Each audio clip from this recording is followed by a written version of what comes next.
This is the story of how a virus we didn't even know existed 3 months ago has changed the way we live. COVID-19 has impacted life everywhere for billions of people. And it started here in China, in the city of Wuhan. This was the local train station at the time of Chinese New Year. It was busy enough, but people were staying away. Those who had travelled were worried. I'm sending my nephew back to Beijing. I'm his aunt. We planned to spend Chinese New Year here in Wuhan, but the situation here is not good. I tried to stay indoors as much as possible, try to avoid coming places like this where there's a lot of virus. If I do go out, I wear a mask. At the local hospital, they were refusing all patients, except those suspected of having the virus. They were dealing with the initial outbreak. This food market was pointed to as the source of that outbreak. It was said that illegal wildlife was being sold here. On the streets of Wuhan, there was a heavy official presence as they tried to contain the virus. All wildlife and poultry was banned, and travel from the city was restricted before a total lockdown was put in place. Wuhan became the first city in the world to be sealed off. Roads were closed, trains were stopped, and flights were cancelled. A city of 11 million people was effectively quarantined. People did rush to beat the cut-off. There were soldiers with thermometers at the ready on the way out. Those who had fled spoke of their concern. Yes, I am worried. It's said the city will be closed. I need to go back to work after Chinese New Year, but I don't know when the shutdown will stop, so I decided to leave early. I think what the government does is right. It should have done it earlier. After all, this is a national adversity. For us, the epidemic needs to be controlled and restrained into a certain scale.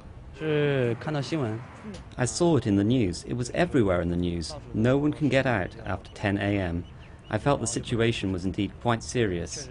We had planned to go back today anyway, so we wanted to see if we could go earlier. But this was to become a crisis that would stretch far beyond Wuhan and far beyond China. All passengers from Wuhan to the UK were supposed to be screened on landing, but that was not the case for this man. Completely and utterly normal, aside from the fact everybody's wearing more masks than normal. And we got a leaflet as we landed, just like if you have any symptoms, there has been a virus, please contact us. However, that was all in English, it wasn't in Chinese. The city where the mystery virus first emerged had to cope in isolation. Face masks began to rapidly sell out across China as news of this virus spread. Now the masks are sold out 4 days already. Like this morning, just within about 1 hour, we had a dozen people coming in to ask if we have masks. I was busy just now and I forgot about the mask, but I should really wear it. News of the outbreak travelled quickly, and we began to learn more about this worrying new virus. This is the Wuhan novel coronavirus. Now, coronaviruses are a large family of viruses that can cause illness ranging from the common cold to more severe outbreaks, such as Middle East respiratory syndrome, MERS, and severe acute respiratory syndrome, known as SARS. Now, this strain, called 2019 novel coronavirus, or nCoV, has not previously been identified in humans, so there's no vaccine. Humans have no immunity, and the virus is able to mutate, making it hard to control.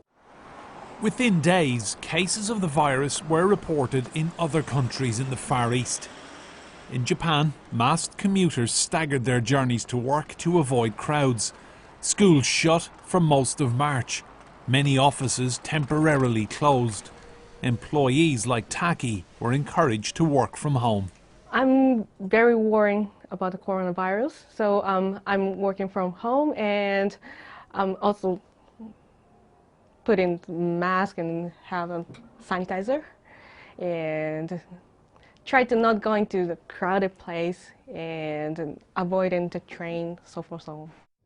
The Diamond Princess cruise ship was forced to dock at Yokohama and stay there after a man who disembarked in Hong Kong was found to have the virus. More than 600 people on board also tested positive for it. It was one of the largest cluster of cases outside of China. After 17 days in quarantine, some of the passengers were able to head for home. Alan and Vanessa Sanford hadn't left their room for a fortnight. I think I might struggle a bit more with this second lot of 14 days. What's worrying you? Well, just that you can't get on with your life, that everything's on hold.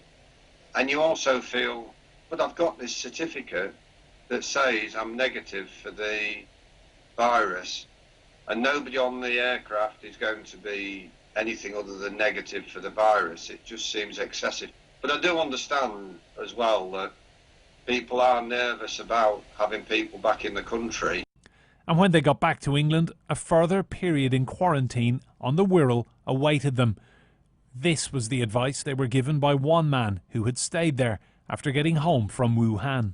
I won't lie, it is going to be boring at times, but, if you can sort of interact with others a little bit and, use the entertainment systems that you have, the time should pass pretty quickly.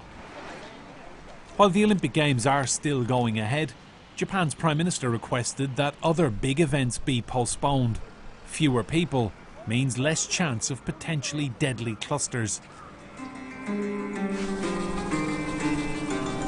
But hundreds of infections were confirmed anyway, and fear started hitting Japanese businesses. Visitor numbers dropped quickly.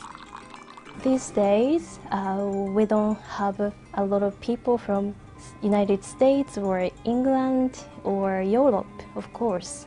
So we are just worried if we can get the tourists. It didn't take long for this virus to move out of the Far East and much further afield. At the end of January, Italy detected and isolated its first 2 cases. Both were Chinese tourists. Prime Minister Giuseppe Conte immediately declared a state of emergency for 6 months, and Italy became the first country in the world to block flights from China. The economic impact could be very strong. At this moment, we can calculate that there will be a negative economic impact, but we're not able to predict how it is going to be, because we don't know yet the containment effect of the countermeasures that we adopted. But by early March, the country had the second highest number of infections outside China. And that was despite an initial lockdown that saw 10 towns in northern Italy put into isolation. This was the area where Europe's outbreak seems to have started. People needed special permission to get in or out. As we filmed, 2 ambulances came out of the red zone. The paramedics in this one were wearing full-body protective suits.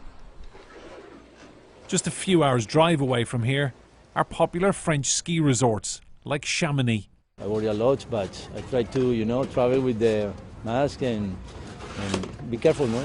I want to make sure that we kind of assist with public health efforts to avoid a spread, but I don't feel personally nervous about it. In Switzerland, the World Health Organization is leading the fight against the virus. The lesson is that every country has to be ready. Every country has to invest heavily in their health systems. So whenever virus comes, they can quickly detect, test, and provide health care for those who are sick. Delegations come here from around the world to seek advice. Among the visitors, the British former Health Secretary. The truth is that Schengen or no Schengen, we are in such a globalised world, as you can see by the way it's spread, that everyone has to take precautions. Even though the mortality rate at 1–3% sounds low, if millions and millions of people get this virus, that is a lot of deaths. And so that's why we have to prepare for worst-case scenarios. Europe's response was calm and measured, but nobody could have predicted the restrictions that would soon follow. The epidemic spread rapidly to other countries, with France, Germany, Spain and the UK all recording sharp rises in cases. Some of Spain's first cases were recorded in the Canary Islands. This hotel in Tenerife confined guests to their rooms after a couple from northern Italy tested positive for the virus. A letter was slipped under our door before we woke up. That's all we know. It said that we weren't allowed to leave the room for medical reasons or something.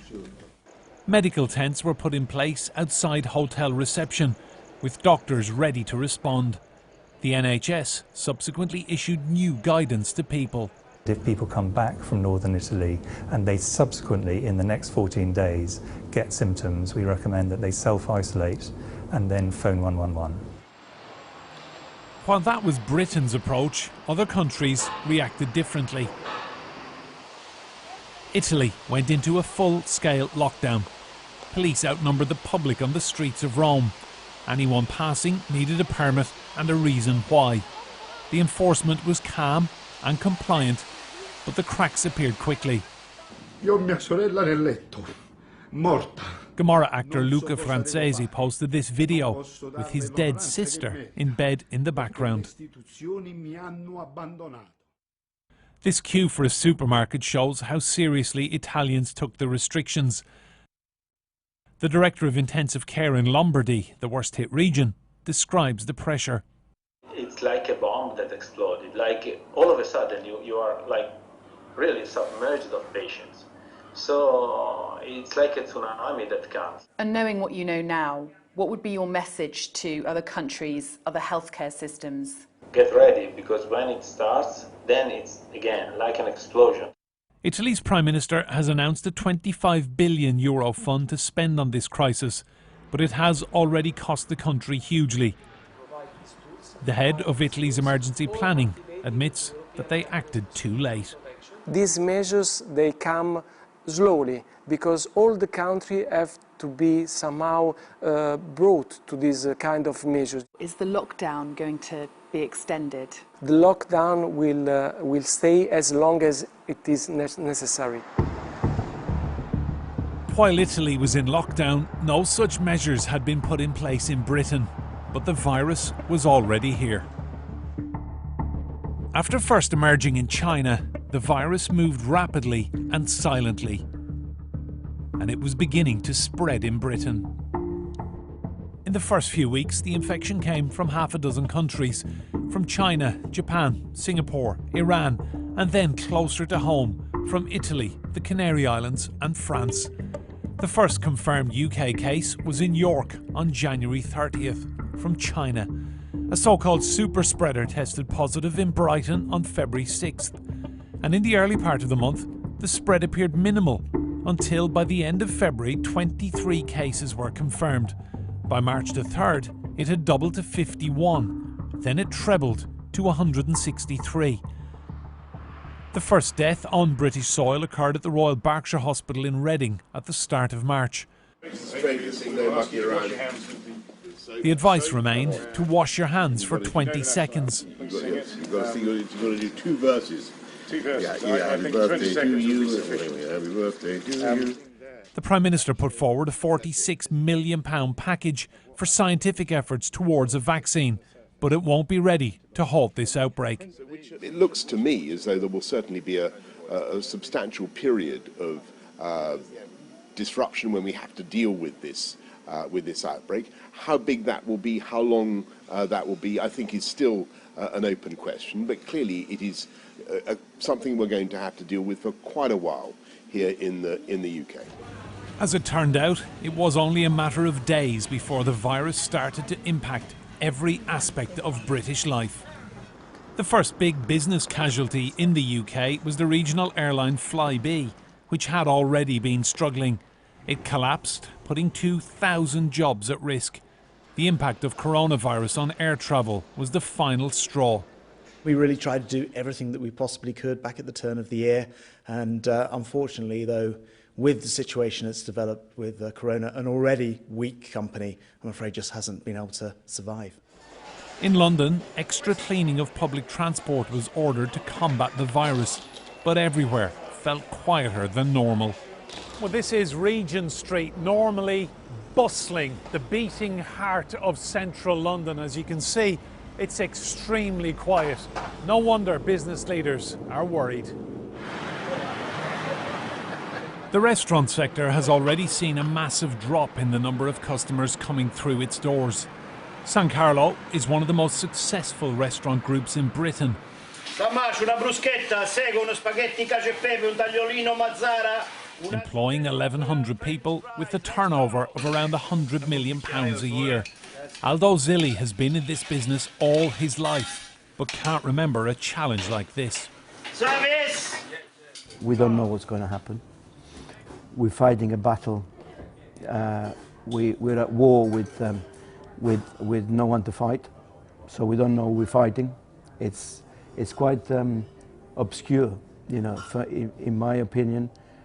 After 45 years in the business in this country, I don't know, I don't remember anything similar.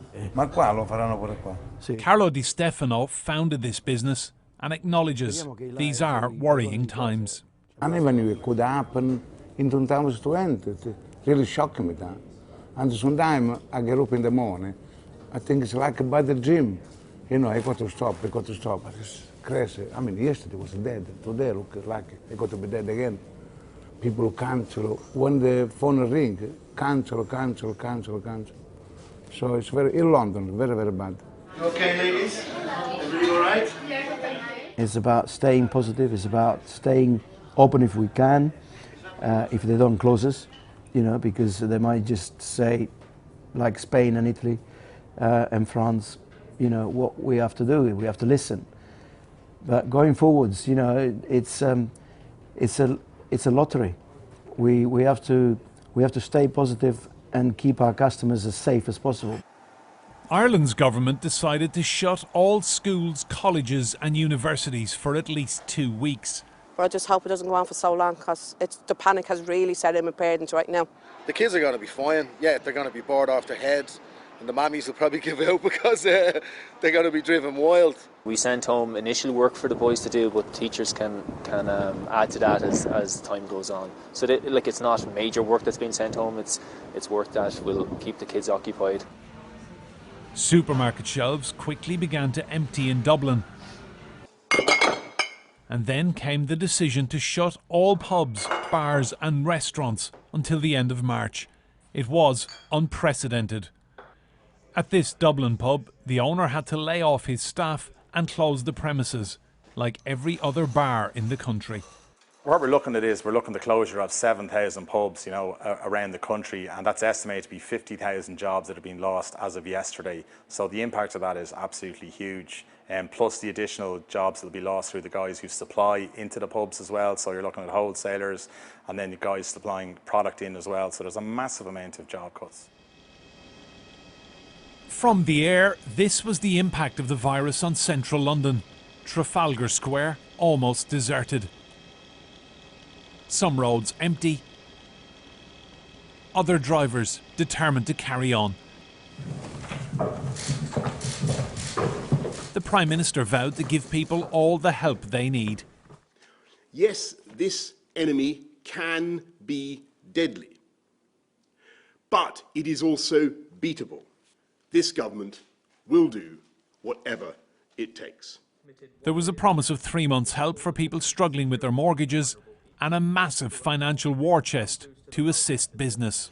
This government will give you all the tools you need to get through this. We will do whatever it takes.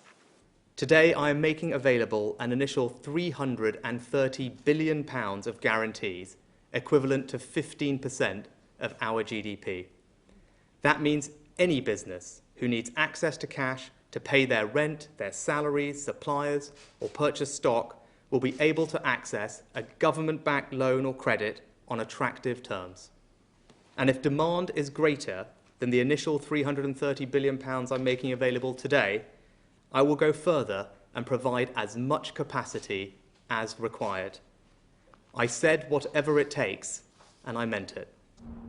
In the United States, an even more rapid financial response.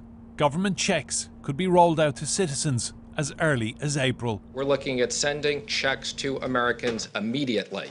And what we've heard from hardworking Americans, many companies have now shut down, whether it's bars or restaurants. Americans need cash now, and the president wants to get cash now. And I mean now, in the next 2 weeks. In France, the whole country is now in lockdown. At this moment, and since last night, 100,000 policemen are being deployed throughout the country.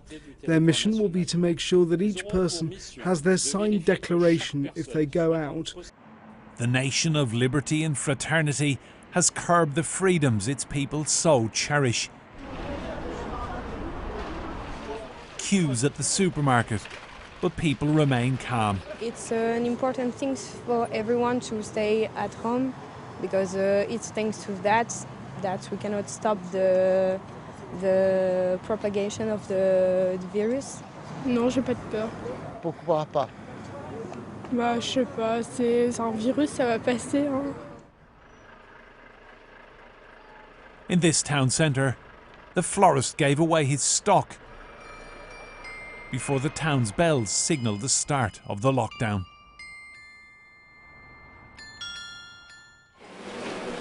Italy remains the worst hit country in Europe. The crisis has not yet peaked here, but in Lombardy, the health system is on its knees. At this hospital, the laundry room is being used to treat patients. Staff working 18-hour shifts end up treating their own colleagues as well.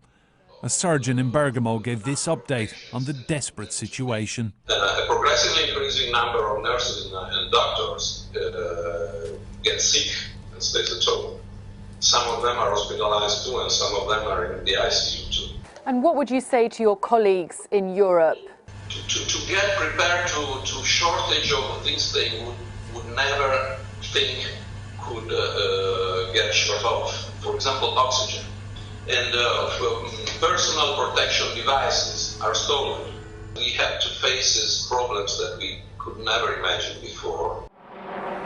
Patients strong enough to travel from Lombardy are being brought by helicopter to other parts of the country. In just 10 days, this hospital in Rome has been turned into a COVID-19 facility with 180 beds. We're thinking of you. Thank you very much. We need it. Yeah. And good luck for you too for the future, because it's coming.